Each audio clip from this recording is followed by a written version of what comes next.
कहा जाता है कि पुराने वक्तों में एक जरी गांव के अंदर एक निहायत मेहनती किसान रहता था।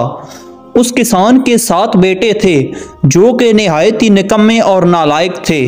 ये सातों भाई दूसरे उन सब बच्चों से बहुत मुख्तलिफ थे जो कि करीबी दही इलाकों में रहते थे, क्योंकि ये सातों अपना ज़्यादातर वक्त खेलने और शरारतें करने में गुजारते थे। जब हमसाये में रहने वाले लोग इन भाइयों की शरारतों से तंग आ जाते तो वो उनके बाप से उनकी शिकायत करते।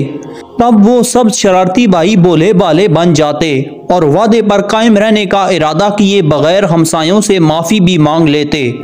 गांव में एक प्राइमरी स्कूल था।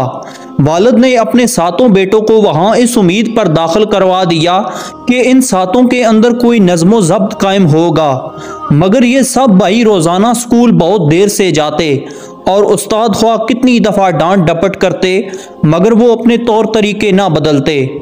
उनका वालिद बहुत ही रहम दिल इंसान था और उसने कभी अपने बेटों के साथ सख्त कलामी नहीं की, बल्कि वो उनके पास बैठ जाता और उनको दलाइल देकर समझाने की कोशिश करता।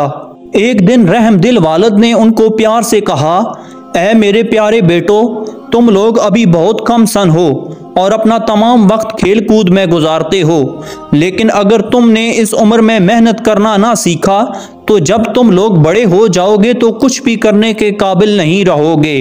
सब बेटे यक जुबान होकर बड़े जोश से कहते हैं, अब्बा जान आप बिल्कुल फिक्र ना करें, हम बहुत जल्द सब कुछ सीख लेंगे, हम वादा करते हैं। लेकिन जैसे ही उनके वालिद उन्हें एक और मौका देने के लिए राज़ी होते तो सातों भाई अपना वादा फौरन भूल जाते और जल्द ही अपने पुराने तरीकों पर उतर आते और वो जिधर भी निकल जाते शरारतें करते, तबाही और बर्बादी डालते नजर आते। अगर कोई उनसे कोई काम करने के लिए कहता तो वो सब तरह तरह के बहाने बना देते, जबकि दरअसल ये सातों भाई निहायत सुस्त और काहिल थे। फिर इसी तरह दिन, महीने और साल गुजर गए और ये सातों बढ़कर जवान हो गए। उन्होंने पढ़ना लिखना बिल्कुल ना सीखा और ना ही उन्होंने खेत में अपने वालिद की मदद के लिए कोई काम किया। वो हमेशा एक दूसरे को अपनी मन गढ़ंत फजूल बातों और मुश्किलात के लिए इल्ज़ाम देते रहते और उनमें से किसी एक ने कभी भी एक दफ़ा भी अपने बुरे तौर तरीक़ों के लिए अपनी जिम्मेदारी कबूल नहीं की। आखिरकार उनका वालिद एक ज़ईफ़ और बूढ़ा आदमी हो गया, मगर वो फिर भी खेत पर सारा दिन खुद अकेला ही काम करने पर मजबूर था। ये काम बूढ़े वालिद के लिए बहुत मेहनत का था और उनके वालिद को ये दिन बहुत मुश्किल लगने लगे थे। फसल की पैदावार में भी कमी आ गई और इसके साथ ही उस दौलत में भी जो कि वो फसल को मंडी में बेचकर हासिल करता था। बूढ़ा वालिद और उसकी बीवी मुस्तकबिल के बारे में बहुत परेशान थे, मगर वो सातों भाई इन वाक़यात के बारे में बिल्कुल भी परेशान ना होते थे। कभी कभार वो खेत में अपने वालिद की मदद करने चले जाते, लेकिन ज़्यादातर अपने बचाव की खातिर बहाने बनाते रहते। वो तमाम दिन सिर्फ नकम्मे बैठे रहते, खाते पीते और आराम से सोते। अगर कभी कोई बड़े भाई से कहता कि वो खेत में जाकर अपने वालिद की मदद करे तो वो कहता कि दूसरे 6 भाइयों में से कोई जाकर मदद करे, क्योंकि मेरे सर में दर्द है। इसी तरह हर एक भाई को जब भी कोई किसी किस्म का काम करने को कहता तो वो इसी किस्म का बहाना बना देता और उनमें से हर एक अपने दूसरे भाइयों में से किसी एक को वो काम करने के लिए पेश कर देता। फिर एक वक्त ऐसा आ गया कि उनका वालिद वाकई इस कदर ज़ईफ़ और बीमार हो गया कि कोई काम करने के काबिल नहीं रहा और उसने हकीकत में ये महसूस किया कि वो ज़्यादा देर तक जिंदा नहीं रह सकेगा। रहमदिल बाप अपने नाकारा बेटों के बारे में बहुत फिक्रमंद हो गया और उसके दिमाग को बहुत से मुश्किल सवालात ने घेर लिया। उसे समझ नहीं आ रही थी कि जब मैं नहीं हूँगा तो मेरे बच्चों का क्या बनेगा। उन्होंने कोई हुनर नहीं सीखा था, इसलिए वो अपने लिए रोज़ी कैसे मुहैया कर सकेंगे। बच्चों के बुरे अमाल के बावजूद उनका बाप अपने बेटों को दिल से चाहता था और उनकी मदद करना चाहता था, इसलिए वो बेचारा ज़ईफ़ आदमी बहुत ही गौर से ये सोचने लगा कि क्या किया जाए। बहुत देर गौर करने के बाद बूढ़े वालिद को एक मंसूबा समझ में आया, जिसके बारे में उसने ख्याल किया कि शायद वो कारामद हो सके। फिर वो खुद ब खुद मुस्कुराया और उसने अपनी बीवी से कहा कि वो उसके सातों बेटों को बुला कर लाए ताकि वो उसके सामने आकर बैठें और इससे पहले कि वो कब्र में जा सोए उन्हें अपनी वसीयत सुनाए और नसीहत के चंद अल्फाज भी कह सके। बूढ़े किसान की बीवी मौत का सुनकर परेशान हो गई। बहरहाल उसने अपने बेटों को बुलाया और उन्हें उनके वालिद की ख्वाहिश के बारे में बताया। सातों भाइयों को इस बात का बहुत सदमा हुआ कि उनका बाप फौत हो जाएगा। वो अपने वालिद के कदमों के पास उसकी आखिरी वसीयत सुनने के लिए बैठते ही रोने और आउज़ारी करने लगे। सातों भाई अब देख सकते थे कि उनका वालिद हकीकत में बहुत बीमार था।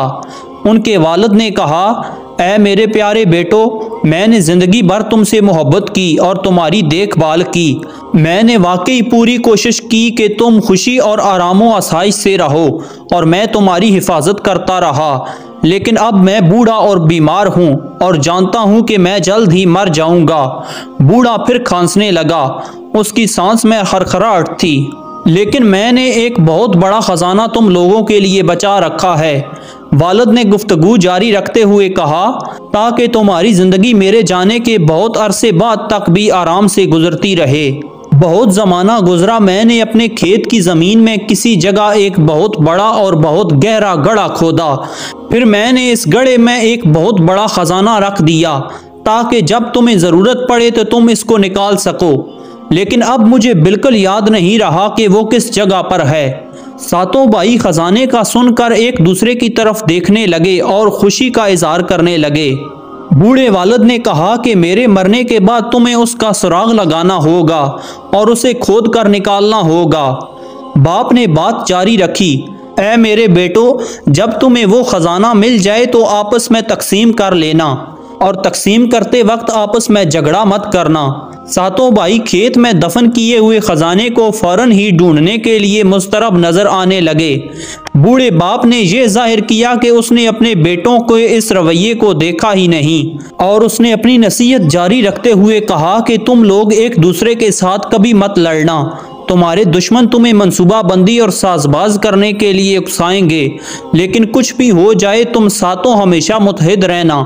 मिलजुल कर तुम सब बहुत ताकतवर रहोगे और कोई भी तुम्हें नुकसान नहीं पहुंचा सकेगा। और किसी को भी इस खजाने के बारे में इस वक्त तक मत बताना जब तक तुम्हें मिल ना जाए।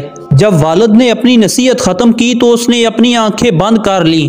फिर वो जल्द ही फौत हो गया। अपने वालिद के जनाजे और तदफीन के बाद इन भाइयों ने अपने खेत के दूसरे सिरे से खोदने का फैसला किया। उन्होंने अब तक अपनी ज़िंदगी बहुत सुस्ती, कायली, आराम और आसाइश में गुजारी थी, इसीलिए खेत के थोड़े से हिस्से को खोदना भी इनको बहुत मुश्किल लगा। सुस्त और कायल सब भाई जल्द ही हार कर घर पर आराम करने के लिए चल दिए। अगले दिन उन्होंने फिर ऐसा ही किया। इसी तरह दिन गुजरते गए, यहाँ तक कि आहिस्ता आहिस्ता खेत का ज़्यादातर हिस्सा भाइयों ने खोद ही लिया। इसी तरह महीना गुजर गया, मगर इन्हें दफन किया हुआ खजाना नहीं मिला। वो किसी और से इसका जिक्र भी नहीं करना चाहते थे और ना ही किसी की मदद लेना चाहते थे, क्योंकि वो इस खजाने में किसी और को हिस्सादार नहीं बनाना चाहते थे। वो सब खुदाई करते करते बहुत थक गए थे, मगर उनमें से कोई भी इस खजाने को छोड़ना नहीं चाहता था। आखिरकार उन्होंने गौर किया कि पूरा खेत खोद डाला, लेकिन खजाने का कोई सुराग नहीं मिला। तब उन्होंने ख्याल किया कि उनके बाप ने खजाना बहुत ही गहरा दफन किया होगा, इसीलिए उन्होंने और भी ज़्यादा गहरा खोदने का फैसला कर लिया। एक और महीना गुजर गया, मगर दफन किए हुए खजाने का कोई निशान भी नहीं था। सारा खेत अब पूरी तरह नीचे से ऊपर हो चुका था और हमसाये भी उन भाइयों की मेहनत पर रश्क करने लगे थे। आखिरकार सातों भाइयों ने दफन किए हुए खजाने को कभी भी पा लेने के ख्याल को तर्क कर दिया, मगर ये देख कर के उन्होंने खेत को इतनी अच्छी तरह तैयार कर लिया था, इसीलिए उन्होंने वहाँ पर इस मौसम में गेहूं की काश्त करने का फैसला कर लिया। जब फसल काटने का ज़माना आया तो उस खेत में बहुत आला दर्जे का और बहुत मिकदार में गंदम पैदा हुआ, जिसको वो सब भाई मंडी में ले गए और उसे हज़ारों रुपयों में फ़रोख्त कर दिया। सब भाइयों ने उन पैसों को आपस में तकसीम कर लिया। ये देखकर आसपास के लोग उन पर रश्क करने लगे और कहने लगे कि तुम्हारा वालिद तुम्हारे लिए जो खेत छोड़ गया है, असल में वही खेत खजाना है, और अगर तुम इसी तरह मेहनत करते रहोगे तो तुम इसका हमेशा इनाम पाते रहोगे। अगले साल सातों भाइयों ने मेहनत करके फिर गंदम की काश्त की। इस दफ़ा पैदावार पहले से भी बढ़कर हुई। और जब इन्होंने ये गंदम मंडी में फ़रोख्त की तो इन्होंने पहले से बहुत ज़्यादा रकम बनाई। कुछ साल तक इसी तरह काम करने के बाद सातों भाई काफ़ी अमीर हो गए और अपने काम में भी खुश रहने लगे। आखिरकार सब भाइयों ने बाप के दफन किए हुए ख़जाने के मसले को हल कर लिया कि असल ख़जाना तो मेहनत है। सब भाई अपने वालिद की होशियारी और दूरबीनी पर फ़ख्र करते थे, क्योंकि सिर्फ वही था कि जिसने इनको मेहनत और नज़्म ज़ब्त का सबक दिया था। नाजरीन, अगर आपको हमारी ये वीडियो पसंद आई हो तो वीडियो को लाइक और चैनल को सब्सक्राइब ज़रूर से कर देना। अपना बहुत सारा ख्याल रखिएगा, साथ हमारे इस चैनल का भी। अल्लाह हाफिज़।